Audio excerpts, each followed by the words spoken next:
सम्माननीय सभामुख महोदय,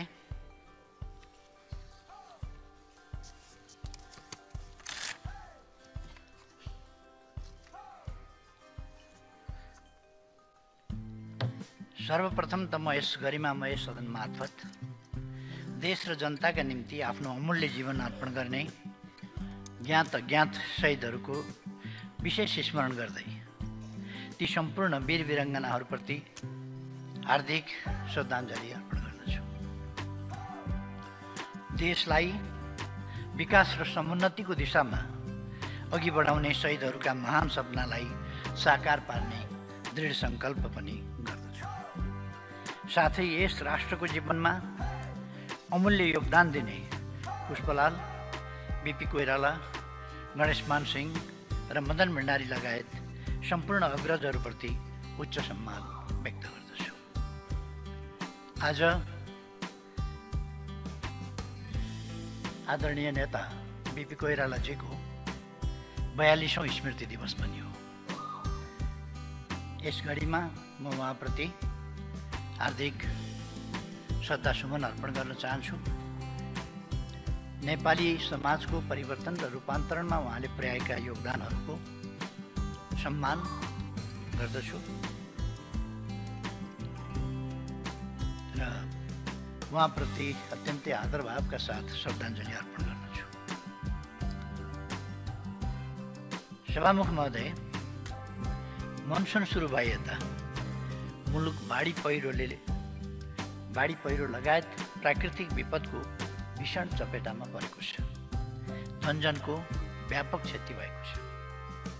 यस दुःखद घडीमा म विपदमा परेर ज्यान गुमाउने सम्पूर्ण दाजुभाइ दिदीबहिनीहरू प्रति हार्दिक श्रद्धाञ्जली एवं शोकाकुल परिवारजनप्रति गहिरो संवेदना व्यक्त गर्दछु।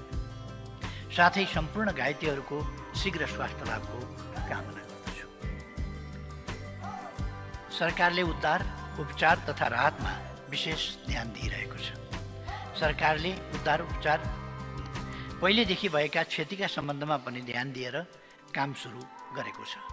जस्तो जाजरकोट केन्द्र बनाएर गएको भूकम्पको सन्दर्भमा दोस्रो तेस्रो किस्ता दिन बाँकी रहेको, त्यस सन्दर्भमा पनि अहिले सरकारले काम अगाडि बढाएको छ र आगामी दिनमा त्यस्ता दुर्घटना हुन नदिन र भइहाले तुरन्त उद्धार उपचार तथा राहतमा खटिन राज्यका निकायहरूलाई सतर्क र तयारी अवस्थामा राखेको पनि यस गरिमामय सदनलाई जानकारी गराउँदछु। सभामुख महोदय, आज परिस्थिति भिन्न भएको छ। पुरानो सरकारका ठाउँमा नयाँ सरकार बनेको छ।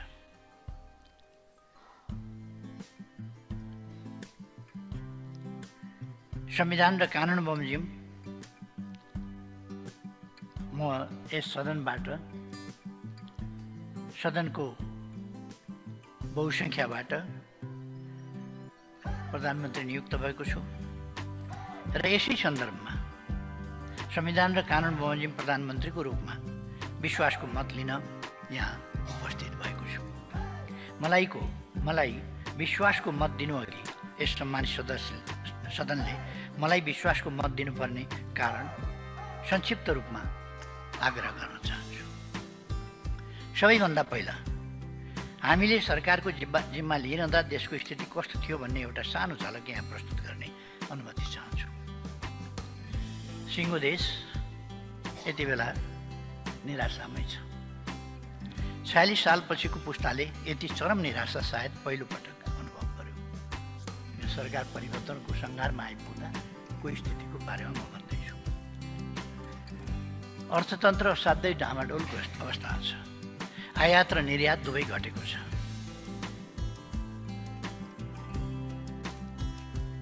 ₹1422 अर्ब रुपियाँ राजस्व उठाउने अथवा 14 खरब 22 अर्ब रुपियाँ राजस्व उठाउने लक्ष्य राखेकोमा त्यसको जम्मा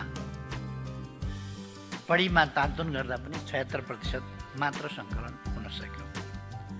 जबकि निकट विगतमा लक्ष्यभन्दा राजस्व जहिले बढी उठ्ने गरेको थियो।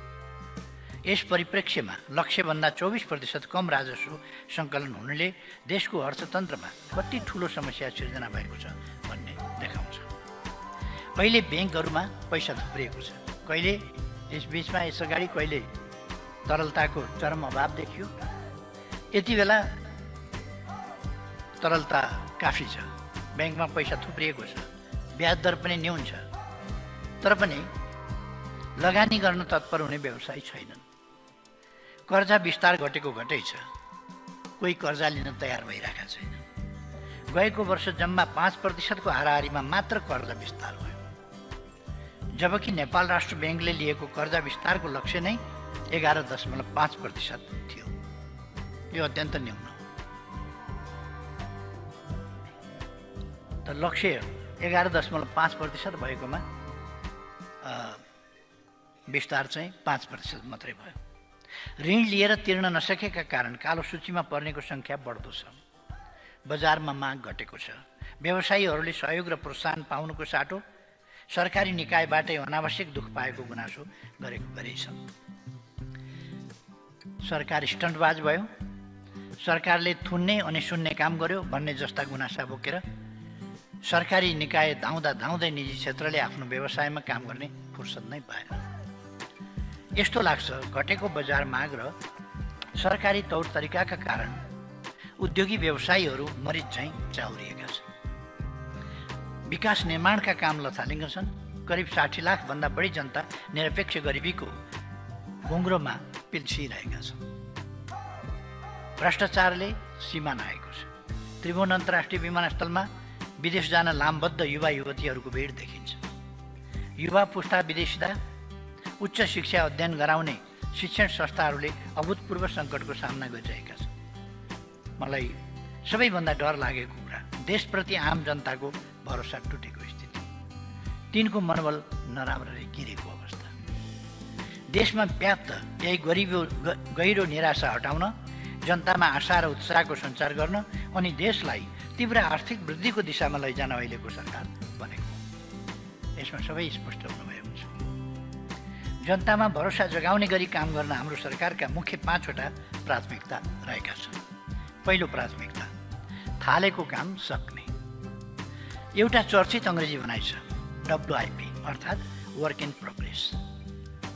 हाम्रो विकास निर्माणको काम पनि सधैँ यस्तै भइरहेको छ। जहिल्यै काम भइरहेको हुने तर कहिल्यै नसकिने। म एउटा उदाहरण पेश गर्छु। आर्थिक वर्ष 2065-66 कालीकोट जिल्लाको फुलालुदेखि हुम्ला जिल्लाको सलिलासम्म 123 किलोमिटर सडक कालोपत्रे स्तोन्नति गर्ने एउटा आयोजना सुरु भयो 65-66 मा। गएको केही दिन अघि म रिपोर्टहरू हेर्दै थिएँ। विगतका 16 वर्षमा यस आयोजनाको भौतिक प्रगति जम्मा 15% पुगेको रहेछ। अझ मलाई उदेक लागेको कुरा के भने, यो आयोजना सम्पन्न गर्नुपर्ने निकायले तयार पारेको रिपोर्टमा आयोजना सम्पन्न गर्नुपर्ने मिति यकिन भइ नसकेको भनेर लेखेको रहेछ। एकातिर राष्ट्रिय गौरवको आयोजना भन्ने, तर वर्षभरिमा 1% प्रगति पनि हासिल नगर्ने। कहिलेसम्म सक्छु भनेर टुङ्गो समेत लगाउन नसक्ने आयोजनालाई राष्ट्रिय गौरवको आयोजना चाहिँ भनिरहने। यस्तो विकासको मोडल बोकेर हामी समृद्धिको गफ गरिरहेका छौँ। म सिङ्गो देशलाई भन्न चाहन्छु, अब हामी विकासको मामिलामा देखिएको यस्तो अनुशासनहीनताको अन्त्य गर्दछौँ। सबै मन्त्रालय अन्तर्गत अहिलेसम्म सुरु भएका सबै परियोजनालाई समयमै सम्पन्न गर्नेमा हाम्रो सम्पूर्ण शक्ति केन्द्रित गर्छौँ। यो सरकार काम भइरहेको छ भन्न होइन, थालेको काम सकियो भनेर सुनाउन आतुर छ। यसका लागि हामी मुख्यतः 4वटा काम गर्नेछौँ। पहिलो, क्षमता वृद्धि। नेतृत्वको हिसाबले मन्त्री परिषद र सम्पूर्ण मन्त्रालयको क्षमता वृद्धि गर्नु मेरो दायित्व हो। कहिलेकाहीँ मनसाय गलत नभए पनि काम गर्ने तौर तरिका नजानेर हामी परिणाम निकाल्न नसक्ने रहेछौँ। त्यसैले आफ्नो मन्त्रालयको कामलाई कसरी व्यवस्थित गर्ने, कामको प्रगति भयो या भएन त्यसको मूल्याङ्कन कसरी गर्ने, आफ्नो मन्त्रालयको मुख्य प्रगति सूचक की परफर्मेन्स इन्डिकेटर कसरी तय गर्ने, त्यसको रेकर्ड कसरी राख्ने, सरकारको भिजनसँग आफ्नो मन्त्रालयलाई कसरी सामञ्जस्य गर्ने, अलाइन कसरी गर्ने, बजेटको मोनिटरिङ कसरी गर्ने भन्ने कुरामा अध्यावधिक गराउन विशेष व्यवस्था गर्नेछु। दोस्रो, मूल्याङ्कन। हामी खर्च गर्ने क्षमता बढाउनेछौँ। एउटा समस्या के पनि भइरहेको छ भने बजेट छुट्याइन्छ, रकम छुट्याइन्छ, योजना राखिन्छ, तर खर्च हुँदैन र योजनाहरू अधुरा छुट्छन्। त्यसकारण हामी खर्च गर्ने क्षमता, पुँजीगत खर्च गर्ने क्षमता बढाउनेछौँ। काम गर्ने र काम नगर्नेका बीचको फरक छुट्याउन सुरु गर्नेछौँ। काम गर्नेहरूले मुद्दा खेप्नुपर्ने, तर काम नगर्नेहरू स्वच्छ छविको भएर रिटायर्ड हुने स्थितिको अन्त्य गर्नेछौँ। तोकिएको लागत, समय, परिणाम र गुणस्तरको काम सम्पन्न नगर्ने जुनसुकै पक्षलाई यसबाट हुने हानि नोक्सानीका लागि जिम्मेवार बनाई कानुनी कारबाही गर्नेछौँ। लापरवाही र बदनियत साथ गरिएको अनुचित विलम्बका कारण परियोजनाको लागत वृद्धि हुन दिने छैनौँ र ठेक्काको दुरुपयोग गर्नेबाट हानि नोक्सानीको रकम असुल गर्नेछौँ। तेस्रो, आवश्यक ऐन संशोधन लगायत कुरामा नीतिगत सुधार गर्नेछौँ। चौथो, निर्माण सम्पन्न गरेर पनि भुक्तानी पाउन नसकेका निर्माण व्यवसायीहरूको समस्या तत्काल समाधान गर्नेछौँ। सम्माननीय सभामुख महोदय, बिहान उठेदेखि राति नसुतेसम्म हामी आयातित सामग्री प्रयोग गरिरहेका हुन्छौँ। सामान्य कुरामा पनि हामी आत्मनिर्भर छैनौँ। म सानो उदाहरण पेश गर्न चाहन्छु। म प्रधानमन्त्रीमा नियुक्त भएपछि विभिन्न क्षेत्रका धेरै व्यक्तिहरू शुभकामना एवं बधाई दिन आउनुभयो। आउँदा सबैसँग फुलमाला र खादा हुने नै भयो। यसो तथ्याङ्कहरू छु। बितेका केही आर्थिक वर्षहरूमा मात्र हामीले करोडौँ रुपियाँको फुल आयात गरेका रहेछौँ। साधारणतया रोपेको 2 महिनादेखि फुल फुल्न थाल्छ। हाम्रो प्रकृति यस्तो छ, ठाउँ अनुसारको विभिन्न रङ, जात र प्रकारका फुल फुल्छन्। तैपनि हामी किन हाम्रै देशमा फुल फुलाउँदैनौँ? किन हामी टनका टन फुल आयात गरिरहेका छौँ?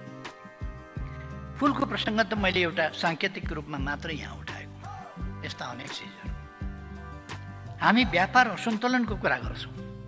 मलाई त हामी व्यापार नै गरिरहेका छैनौँ जस्तो लाग्छ।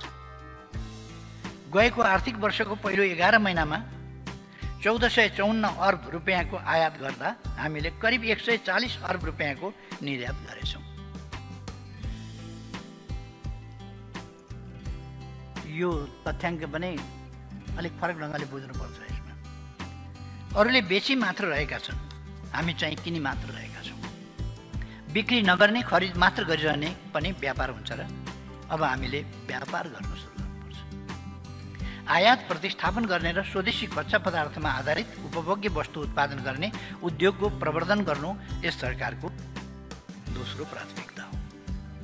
यसका लागि अर्थ लगायतका मन्त्रालयसँग समन्वय गरी उद्योग, वाणिज्य तथा आपूर्ति मन्त्रालयले 3 महिनाभित्र स्पष्ट मार्गचित्र तयार पार्नेछ। हामी व्यवसाय मैत्री वातावरण तयार पार्नेछौँ। उद्योग व्यवसाय दर्ताका लागि सुरुकै बिन्दुमा सबै प्रकारका स्वीकृतिहरू उपलब्ध हुने व्यवस्था हुनेछन्। निवेदन परेको 7 दिनभित्र स्वीकृति दिन नसकिने भए कारण खोली स्वीकृति नहुने जानकारी दिने र समय लाग्ने भए के कारणले कति समय लाग्ने हो सो कुरा खुलाई जानकारी दिने व्यवस्था गर्नेछौँ। निर्धारित समयभित्र स्वीकृति नदिने कर्मचारीलाई सजाय गर्ने व्यवस्था सहितको कानुनी व्यवस्था गरिनेछ। स्टार्टअप, आइटी, हाई ग्रोथ इन्टरप्राइजेसलाई उत्प्रेरित गरी देशभित्र आर्थिक अवसर सिर्जना गर्न अर्थ मन्त्रालयले विद्यमान कानुनी र वित्तीय संरचनाहरूको अध्ययन गर्नेछ। स्टार्टअपहरूलाई प्रोत्साहन एवं सहजीकरणका लागि प्रधानमन्त्री तथा मन्त्री परिषदको कार्यालयले एकद्वार प्रणालीको एक विशेष संयन्त्र तयार पार्नेछ। निजी क्षेत्रलाई ग्रोथ इन्जिन बनाई उत्पादन, उद्योग र सेवा क्षेत्रमा व्यापक लगानी गराउने, उत्पादन बढाउने र रोजगारी सृजना गर्ने काममा केन्द्रित गराउनेछौँ। सहकारीहरूको नियमन गर्नेछौँ। बचत परिचालन गराउनेछौँ। प्राथमिकताका आधारमा राज्यको लगानी स्वास्थ्य, शिक्षा, सुरक्षा, सामाजिक संरक्षण र ठुला पूर्वाधार निर्माण गरी 5 ठाउँमा केन्द्रित गराउनेछौँ। लगानी जुटाउन सरकारले विकास निर्माणको फाइनान्सिङको मोडालिटी परिवर्तन गर्नेछ। सरकारले विकास ऋणपत्रहरू जारी गर्नेछ। सम्मिलित वित्त, सम्पत्ति मुद्रीकरण, ब्लेन्डेड फाइनान्स, एसेट मोबिलाइजेसन जस्ता वैकल्पिक वित्तीय स्रोतको परिचालन गर्नेछ। यस सरकारले देशभित्र भएका सम्पूर्ण स्रोतहरूको कमान्ड गर्छ। देश बाहिरबाट प्राप्त गर्न सकिने स्रोत र साधनलाई आकर्षित गर्छ। हामीसँग स्रोत सीमित छ, तर विकासमा हामीले तीव्र फड्को क्वान्टम लिप मार्नु परेको छ। हाम्रो विकासको ढाँचा, गति र संस्कृति परिवर्तन नगरी भएकै छैन। आफूसँग भएको सीमित स्रोत कहाँ लगानी गर्ने र त्यसबाट कस्तो परिणाम हासिल गर्ने भन्ने कुरामा हामी स्पष्ट हुनुपर्ने बेला आएको छ। त्यसैले आज सरकारको प्राथमिकता यस सम्मानित सदन मार्फत सबैमा स्पष्ट पार्न चाहन्छु। यस सरकारले सूचना तथा प्रविधि, पर्यटन, ऊर्जा, कृषि तथा वन उद्योग र भौतिक पूर्वाधारलाई आर्थिक वृद्धिको प्रमुख संवाहकका रूपमा विकास गर्नेछ। म स्टार्टअप, उद्योगी व्यवसायी, बैंक तथा वित्तीय संस्थाहरूलाई आफ्नो सोच, नवीनता र लगानीलाई यी क्षेत्रमा केन्द्रित गर्न हार्दिक आह्वान गर्दछु। यी प्राथमिकताका 6वटा मन्त्रालय र यससँग सम्बन्धित सरकारी निकायले यी क्षेत्र मार्फत आर्थिक वृद्धि हुने गरी नीति नियम तर्जुमा गर्नेछन्। साथै अर्थ मन्त्रालय र राष्ट्र ब्याङ्क मार्फत आर्थिक तथा मौद्रिक नीतिलाई यसतर्फ परिचालित गराउनेछ। शिक्षा मन्त्रालयले यी क्षेत्रमा आवश्यक जनशक्तिको अभाव हुन नदिन विधागत तथा विषयगत माग र आपूर्तिको तुलनात्मक विश्लेषण गरी राष्ट्रिय जनशक्ति प्रोफाइल तयार गर्नेछ।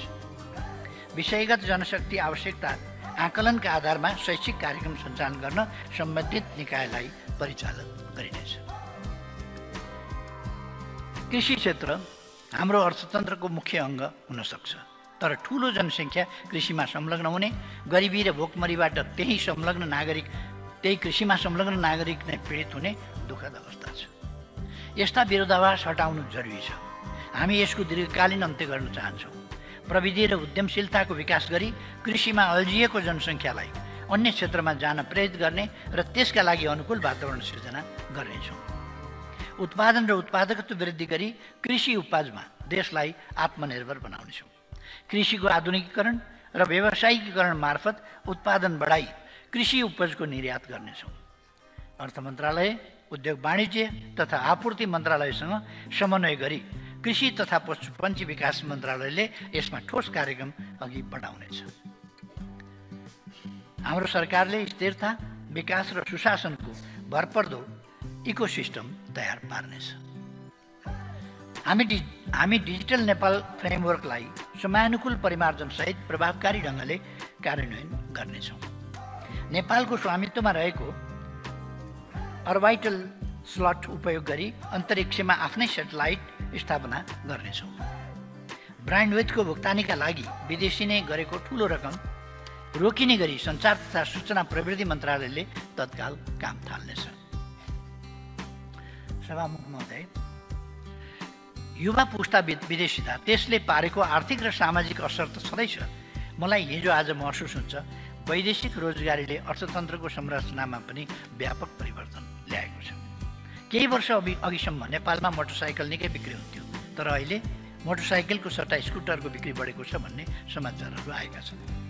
यसै गरी कुखुराको मासुको खपतमा कमी आएको समाचार केही अघि बढेको थियो। ट्रेन्डहरूमा केही परिवर्तनहरू भएका छन्। वैदेशिक रोजगारीका कारण उपभोक्ताको उपभोग गर्ने तरिका र बजारको मागमा परिवर्तन आएको छ, तर तथ्याङ्कको अभावमा हाम्रो निजी क्षेत्र र सरकारी निकाय दुवैले यसको प्रभाव कहाँ कस्तो परेको छ र कति परेको छ भन्ने कुरा बुझ्न सकिरहेका छैनन्, जसका कारण सरकारले राजस्व र व्यवसाय गुमाइरहेका छन्। वैदेशिक रोजगारीले अर्थतन्त्रको कुन अवयवमा के कस्तो परिवर्तन ल्याएको छ, माग र आपूर्ति कहाँ बढेको छ, कहाँ घटेको छ भन्ने बारेमा राष्ट्र ब्याङ्कले विस्तृत अध्ययन गर्दछ। सभामुख महोदय, अझै हाम्रा दिदीबहिनी दाजुभाइहरू गरिबी, अभाव र भोकमरीको जिन्दगी बाँचिरहेका छन्। जहिल्यै मेरो मनमा प्रश्न आउँछ, यति उर्वर धरतीमा यस्ता मेहनती जनता यस्तो हालतमा हुनु जति दुःखदायी अरू के हुन सक्छ। वर्तमान सरकारले यस अवस्थाको अन्त्य गर्नेछ। सरकारको यो तेस्रो प्राथमिकता हो। यसका लागि खानपिनका बानीमा परिवर्तन गरी स्वस्थ र सन्तुलित पोषणयुक्त खानाको अवधारणा व्यापक गराउनेछौँ। यस कामका लागि कृषि तथा पशुपन्छी विकास मन्त्रालय, सञ्चार तथा सूचना प्रविधि मन्त्रालय परिचालित हुनेछन्। सबै पालिकामा खाद्य भण्डारणको स्थापना गर्न स्थानीय तहसँग समन्वय र सहकार्य गर्नेछौँ।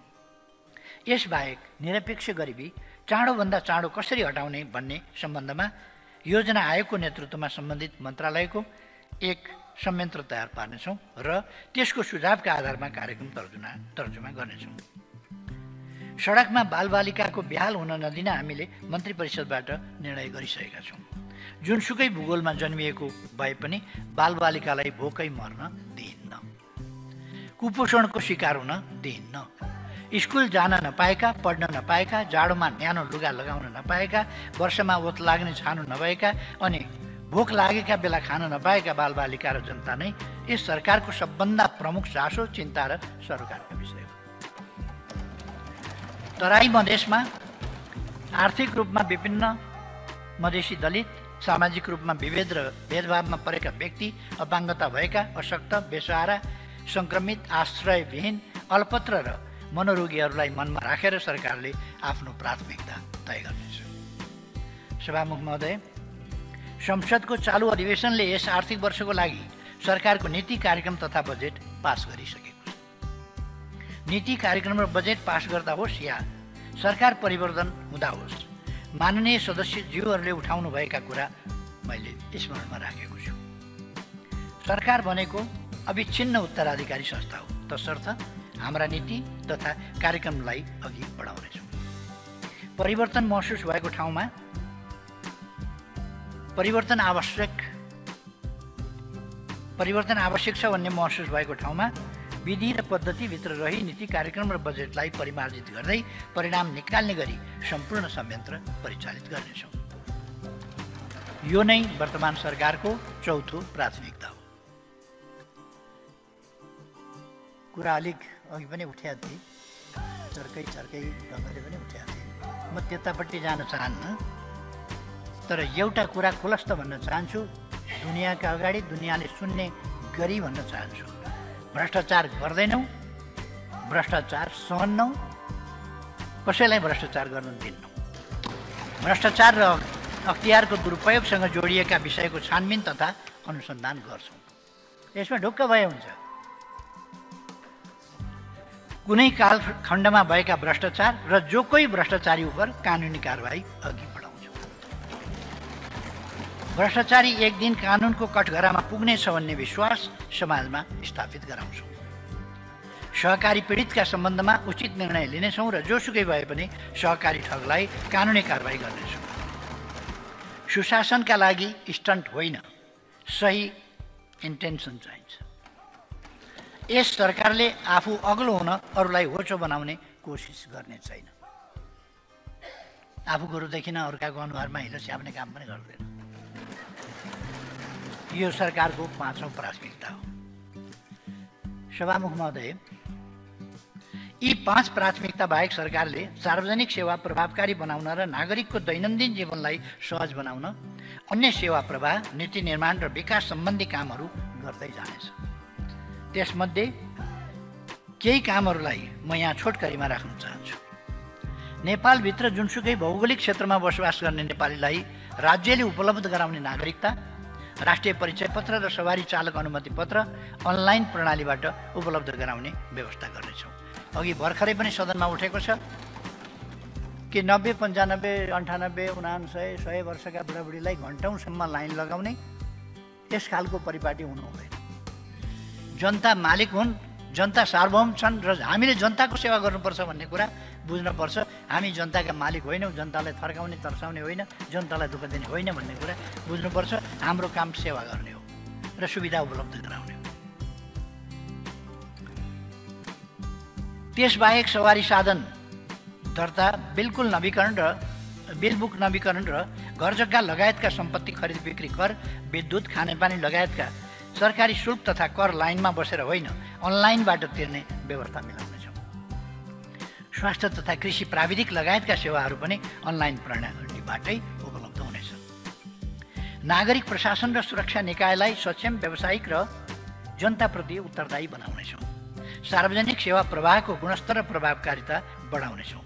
विद्यालय शिक्षा विधेयक, निजामती विधेयक लगायत सदनमा विचाराधीन एवं निर्माण गर्नै पर्ने करिब 2 दर्जन नयाँ ऐन तर्जुमा गर्नेछौँ।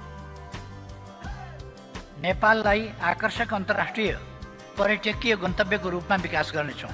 जैविक विविधता तथा पर्यावरण प्रणालीको दिगो संरक्षण गर्ने र जलवायु परिवर्तनका असर कम गर्ने गरी रणनीति तर्जुमा गरी कार्यान्वयन गर्नेछौँ। जलवायु परिवर्तन तथा माउन्टेन इकोनोमी प्रति विश्वको ध्यानाकर्षण गर्ने समेतको उद्देश्यले प्रस्तावित सगरमाथा संवादको परराष्ट्र मन्त्रालयले तयारी गर्नेछ। निरोगी नेपालको सरकारको मुख्य स्वास्थ्य नीति हुनेछ। यसका लागि निरोधात्मक र प्रतिरोधात्मक दुवै पद्धति अवलम्बन गरिनेछ। गर्भवती महिला, ज्येष्ठ नागरिक, फरक क्षमता भएका नागरिक र बेसारा नागरिकहरूको स्वास्थ्य उपचार तथा पोषणको जिम्मा सरकारले लिनेछ। सुकुम्बासी मुक्त अलिया, मुक्त कमैया र अव्यवस्थित बसोबासीका समस्या समाधान गरिनेछ। हरेक कामलाई मर्यादित बनाइनेछ। श्रमिकको हक, हित र कल्याण सरकारको प्राथमिकता हुनेछ। कर्मथलोमा हुने सबै प्रकारका विभेदको अन्त्य गरिनेछ। श्रमिक तथा कर्मचारीलाई सामाजिक सुरक्षा प्रणालीमा आबद्ध गरिनेछ। वैदेशिक रोजगारीलाई सुरक्षित, मर्यादित र व्यवस्थित गरिनेछ।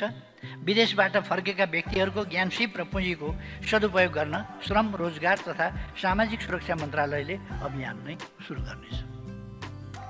खेललाई राष्ट्रिय एकता, अन्तर्राष्ट्रिय प्रतिष्ठा र मित्रता अभिवृद्धि गर्ने माध्यमका रूपमा विकास गरिनेछ।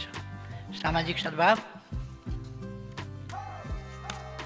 राष्ट्रिय एकता, सांस्कृतिक र धार्मिक सहिष्णुता एवं उदार मूल्यहरूको अभिवृद्धि गरिनेछ।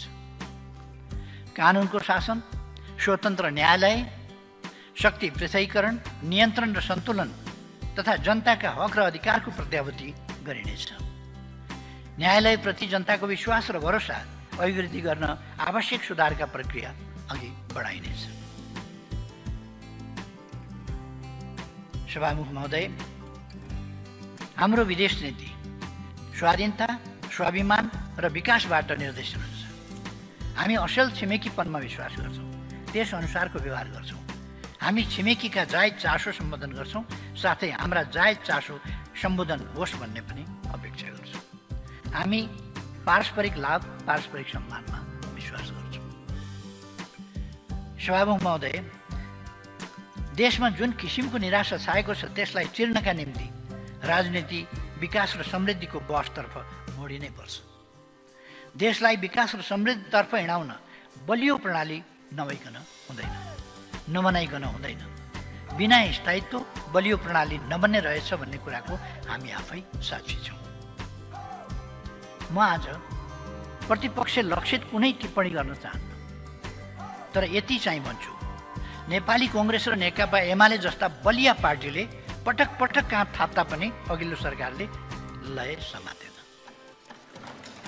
सरकारले थिति बसाल्न सकेन, थिति बसाल्ने रुचि पनि राखेन, जसको कारण समाजमा अनेकन दूषित परिणाम निस्कने खतरा बढ्यो। त्यसलाई हामीले टुलटुल हेरेर बस्न सकेनौँ। यही कुरालाई आत्मसात गरी पुरानो सरकारको ठाउँमा यो नयाँ सरकार बनाएका हौँ। हामी सबैलाई थाहा छ, नेकपा एमाले र नेपाली कांग्रेस प्रतिस्पर्धी पार्टी हो। हामी विचारमा प्रतिस्पर्धा गर्छौँ, तर खास समयमा यी दुई पार्टीले सहकार्य गरेका छन् र देशलाई परिणाम पनि दिएका छन्। 7 सालमा राणा शासनको अन्त्यका लागि एक भएका थिए। 46 सालमा निरङ्कुश राजतन्त्र र पञ्चायत फाल्नका लागि एक भएका थिए। 62-63 देशमा फैलिएको शस्त्र हिंसाको आगो निभाउन र राजतन्त्र फाल्न एकमत भएका थिए। त्यसैको जगमा अरू शक्तिलाई साथमा लिँदै यी दुई पार्टीले संविधान निर्माणको नेतृत्व गरे। यसपटक फेरि हामीले 7 बुँदे सहमति गरी सहकार्यको थालनी गरेका छौँ। नेकपा एमाले र नेपाली कांग्रेस बीच भएको त्यो 7 बुँदे सहमति जस्ताको तस्तै यस सम्मानित सदनलाई जानकारी गराउने अनुमति चाहन्छु।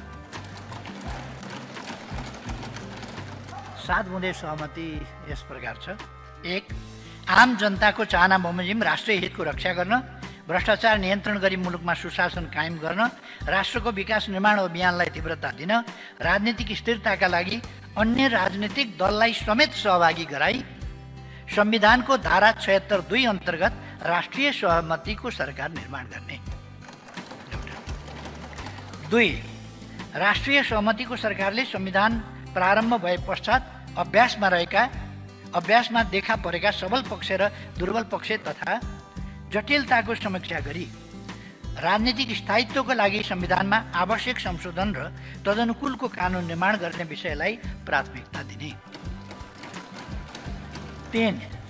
अर्थतन्त्रमा विद्यमान शिथिलतालाई अन्त्य गरी विश्वसनीय व्यावसायिक वातावरण तयार गरी आर्थिक गतिविधिलाई चलायमान बनाउने, आन्तरिक र बाह्य लगानीलाई प्रोत्साहन गरी मुलुकभित्र पर्याप्त र मर्यादित रोजगारी सिर्जना गर्ने। 4. राष्ट्रिय सहमतिको सरकारको नेतृत्व सरकार गठन भएको मितिले 2 वर्षसम्म नेकपा एमालेका अध्यक्ष केपी शर्मा ओलीले र त्यसपछि 84 मङ्सिरमा हुने आम निर्वाचनसम्म नेपाली काङ्ग्रेसका सभापति माननीय श्री शेरबहादुर देउवाले गर्ने। राष्ट्रिय हितको रक्षा गर्न, भ्रष्टाचार नियन्त्रण गरी मुलुकमा सुशासन कायम गर्न, राष्ट्रको विकास निर्माणको अभियानलाई तीव्रता दिन राष्ट्रिय सहमतिको सरकार सञ्चालनका आधार र न्यूनतम साझा कार्यक्रम तर्जुमा गरी सोही आधारमा सरकार सञ्चालन गर्ने। 6. राष्ट्रिय सहमतिको सरकारका लागि 2 प्रमुख राजनीतिक दलको नेतृत्वदायी भूमिका र समानताको आधारमा समान हैसियतमा सरकारमा सहभागिता रहने र अन्य राजनीतिक दललाई समेत सरकारमा समावेश गर्ने। र 7. राष्ट्रिय सहमतिको सरकारको मर्म र भावना अनुरूप प्रदेश सरकारको गठन र सञ्चालन गर्ने र जनभावना अनुरूप प्रदेश तथा स्थानीय तहमा हुने विकास निर्माणको कामलाई तीव्रता दिने। 7 वटा बुँदा किन लुकाइयो भनेका बुँदा लुकाउनु पर्ने कुरा केही थिएन, बजारमा आइसकेका थिए। 7 वटा कुरा यिनै हुन्, देशको पक्षमा, जनताको पक्षमा, लोकतन्त्रको पक्षमा, स्थिरता स्थायित्वको पक्षमा, विकासको पक्षमा, सुशासनको पक्षमा यी बुँदाहरू छन्। त्यसकारण यहाँ लुकाइरहनु पर्ने केही पनि छैन। त्यसकारण मैले सम्मानित सदनमा औपचारिक ढङ्गले आफूले बोल्दाखेरि पहिलोपल्ट नै मैले राखेको छु। हामीले यसबीचमा शान्ति प्रक्रियाका कामहरूलाई लगभग टुङ्गो लगाएका छौँ र अब ट्रान्जिसनल जस्टिसको काम बाँकी छ। त्यसलाई अविलम्ब अगाडि बढाउनै सरकारको नीति छँदैछ। त्यसमा म फेरि स्पष्ट गर्न चाहन्छु र यसमा सबैको सहयोग पनि चाहन्छु। सभामुख महोदय,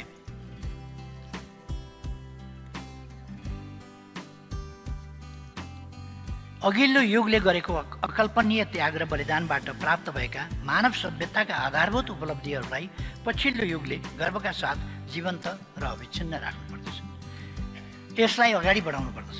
यसका लागि नयाँ पुस्तालाई प्रशिक्षित गर्नु पनि हाम्रै जिम्मेवारी हो। यस प्रसङ्गमा आज यहीँ पनि विभिन्न टिप्पणीहरू मैले सुने। म ती टिप्पणीहरूको सन्दर्भमा सवाल जवाफ त्यस्तो केही पनि गर्न चाहन्न।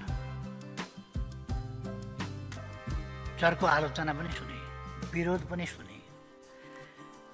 यस प्रसङ्गमा आज बिहान मात्रै मैले बिपी कोइरालाज्यूको 42औं स्मृति दिवसको सन्दर्भमा बोल्दा एउटा प्रसङ्ग उल्लेख गरेको थिएँ। यहाँ अहिले पनि यो प्रसङ्ग उल्लेख गर्न चाहन्छु। कुनै समय नेल्सन मण्डेलाले 5 वर्षकी एउटी बालिकासँग उनको संवाद भएछ। नेल्सन मण्डेलाको नेल्सन मण्डेला आफै भन्नुहुन्छ, एउटा 5 वर्षको केटीले, a 5-year-old girl asked me, how old are you? I said, well, I really do not know, but I was born long ago. She asked, 5 years ago? I said, no, much longer than that. Then she asked, why did you go to jail? I said, no, I didn't go to jail. Some people sent me there. Who? I said, the people who didn't like me. How long did you stay there? I said again, I cannot remember. but it was a very, very long time. And she said, "You are a stupid old man, isn't you? And you?" अर्थात् यस्तो आक्रोशहरू आउँदो रहेछ। Nelson मण्डेलाले 5 वर्षकी बच्चीसँग कुरा गर्दा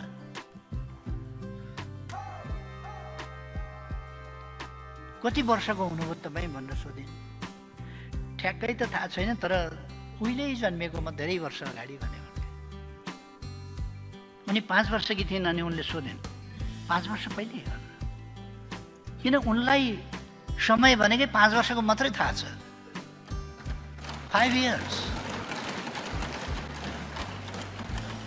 कतिलाई समय भनेकै 3.5 वर्ष थाहा छ, कतिलाई समय भनेकै 2 वर्ष थाहा छ, कसैलाई समय भनेकै 3 वर्ष थाहा छ। Then what can I do?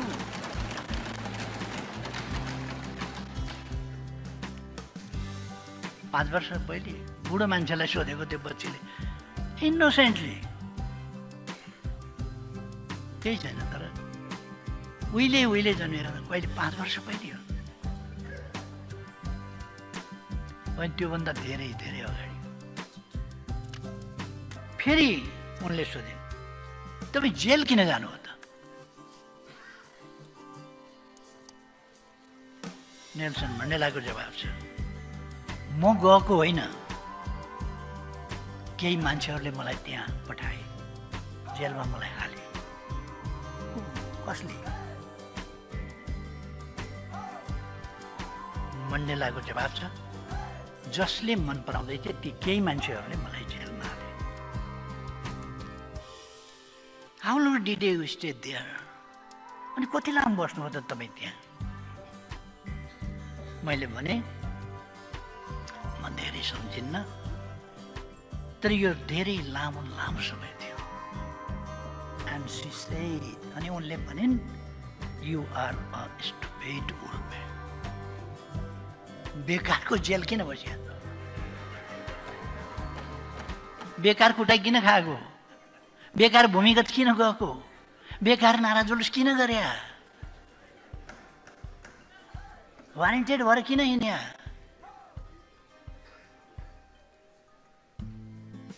उनी छक्क परे। And she said, you are a stupid old man. And you? तपाईँ एउटा मूर्ख मान्छे हुनुहुँदो रहेछ, बुढो मान्छे होइन र? किन बस्या जेल?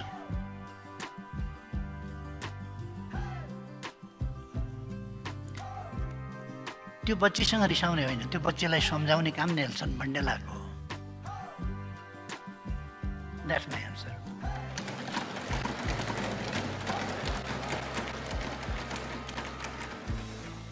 युग बदल्नका लागि, समाज, राष्ट्र र समग्र जगतको निरन्तर विकासका लागि निर्मम निरङ्कुशताका विरुद्धको बलिदानपूर्ण सङ्घर्षको यथार्थ इतिहासको सही जानकारी नयाँ पुस्तालाई गराउन कति जरुरी छ भन्ने कुरा यस रोमाञ्चक संवाद मार्फत बुझ्न सकिन्छ। नेल्सन मण्डेलाले त्यो म्यासेज त्यसका लागि दिनुभयो। हामी हाम्रो समाजलाई विगत, वर्तमान र भविष्यप्रति न्याय गर्ने र ज्ञान हस्तान्तरण गर्ने संरचना सहितको सभ्य समाजको रूपमा विकास गर्न चाहन्छौँ।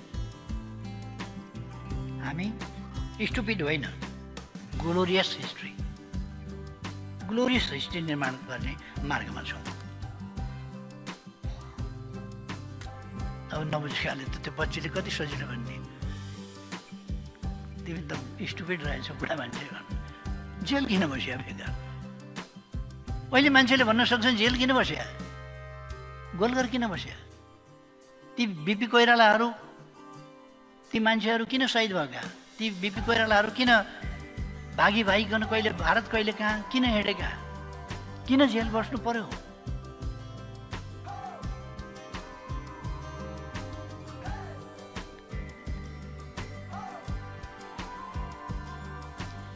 अहिले हाम्रो यो प्रयास कार्यान्वयनमा जान साथ उत्साहको श्रृङ्खला प्रारम्भ भएको छ। अर्थतन्त्रको ऐना मानिने शेयर बजार हरियो भएको छ। 50 लाखभन्दा बढी लगानीकर्ताहरू संलग्न सेयर बजार पछिल्लो 2 सातामा 400 अङ्कले बढेको छ।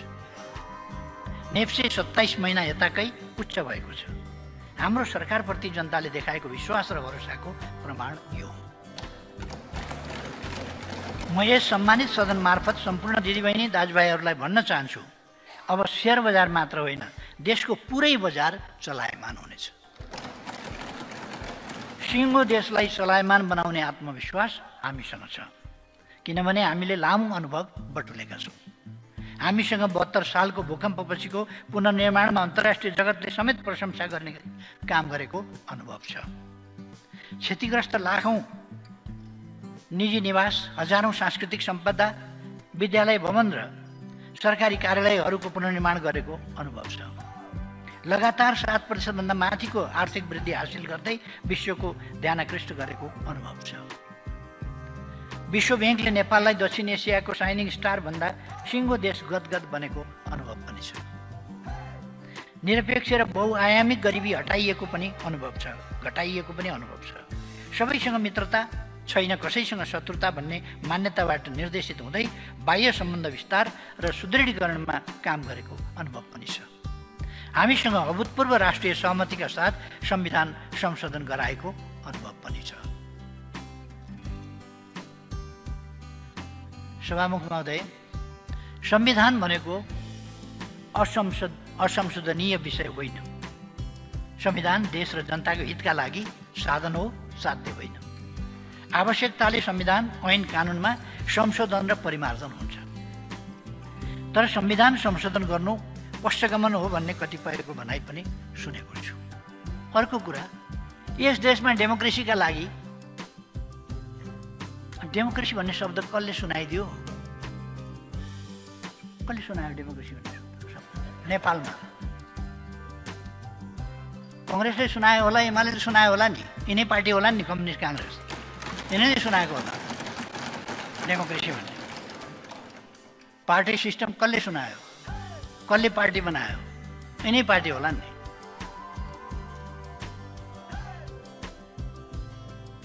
यिनै पार्टीहरूमाथि संविधान पश्चगमन, संविधान खाने भए। पञ्चायतकालमा जन्म सङ्ग्रहका बेला बच्चा बच्ची रोयो, कल गर्यो भने ए नबोल जन्म सङ्ग्रह भाँडिन्छ हुँदैन भन्नु। बच्चालाई भन्ने त्यो अल्मा ल्याउने चलन थियो। चुप लाग जन्म सङ्ग्रह भाँडिन्छ भन्नु जन्म सङ्ग्रहका बेला। यो जन्म सङ्ग्रह भाँडिन्छ जस्तो कुरा नगरे पनि हुन्छ। जसले कुनै ख्याल ठट्टामा होइन, आन्दोलनमा जीवन बलिदान गरेर हिंसालाई पनि सही बाटोमा, शान्तिपूर्ण बाटोमा ल्यायो, तानाशाहीलाई पनि फ्याँकेर लोकतन्त्र ल्यायो, सबै गर्ने कामको लिड गर्यो नि। अनि तिनीहरूले नै संविधान सिद्ध्याउँछन् भन्ने कसले बचाउँछ त? त्यसो भए कसले बचाउँछ? आफूले भनेको कुरा नभए पश्चगमनको पोसाक लगाइदिने हाम्रो अचम्मको संस्कृति छ। त्यस्ता कुराको भ्रममा नपर्नुहुन्न भन्ने कुरा म यस सम्मानित सदनमा जोड दिएर राख्न चाहन्छु। अहिलेको सरकार यो लोकतान्त्रिक आन्दोलनबाट आएका देशका सबभन्दा ठुला अस्ति एकजना साथीले भन्नुभयो, गिरिजाप्रसाद कोइरालाजीको स्मृति दिवसमा हेर्दै थिएँ, गिरिजाप्रसाद कोइरालाजीको छेउमा अलिक निकै होचो साथी हुनुहुँदो रहेछ। उहाँले के भन्नुभयो भने यो गिरिजाप्रसादजीको छेउको दोस्रो अग्लो मान्छे चाहिँ म हुँ भनेर। किन दुईजनाको फोटो थियो, दोस्रो अग्लो उहाँ नै हुनुहुन्थ्यो। नेकपा एमाले र नेपाली कङ्ग्रेस भनेको त्यस्तो दोस्रो अग्लो होइन। यी हैसियत भएका पार्टीहरू हुन्, नेपालमा आन्दोलन गरेर इतिहास बोकेर आएका पार्टी हुन्, अनुभव लिएर आएका पार्टी हुन्, बलिदान दिएर आएका पार्टी हुन्। त्यसकारण यी पार्टीहरूलाई होच्याउने गरी बोल्ने अभ्यास गर्दाखेरि पनि यत्रो ठुलो नाजायज बोलेर अभ्यास किन गर्नु? जायजै बोलेर अभ्यास गर्दा हुन्छ नि।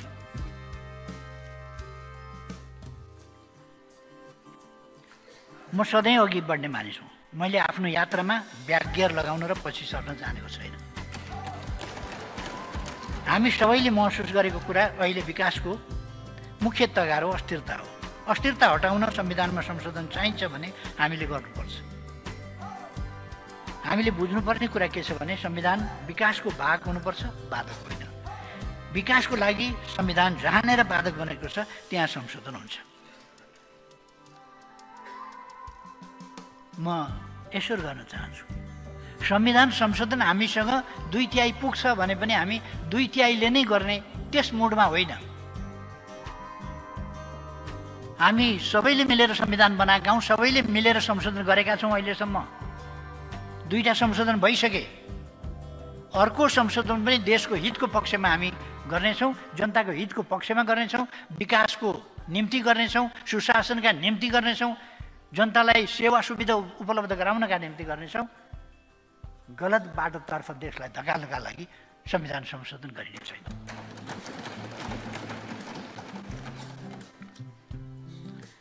मलाई आशा छ यस मामिलामा सिङ्गो देश एक हुनेछ। यसमा राष्ट्रिय सहमति हुनेछ। अन्त्यमा देशमा छाएको निराशा चिर्न सबै दल र माननीय सदस्यहरू असहमत हुनुपर्ने कारण म देख्दिनँ। देशमा देखा परेको यो आर्थिक सङ्कटको घडीमा मलाई विश्वासको मत दिएर सिङ्गो सदन एक भएको सन्देश दिई आम जनतालाई उत्साहित र उत्प्रेरित गर्न म यस सम्मानित सदनलाई हार्दिक अनुरोध गर्न चाहन्छु। राष्ट्रिय राजनीतिलाई देश केन्द्रित, जनता केन्द्रित तर्फ लगाउँ, मेरो आग्रह छ। विकासका प्रश्नहरूमा केन्द्रित हौँ, सुशासनका प्रश्नहरूमा केन्द्रित हौँ, मेरो आग्रह छ। र यही आग्रह साथ सम्माननीय सभामुख महोदय, यही विश्वासका साथ सभामुख महोदयको अनुमतिले नेपालको संविधानको धारा 76 को उपधारा 4 बमोजिम प्रतिनिधि सभाबाट विश्वासको मत प्राप्त गर्न प्रतिनिधि सभा नियमावली 2079 को नियम 155 बमोजिम प्रस्ताव प्रस्तुत गर्दछु। धन्यवाद।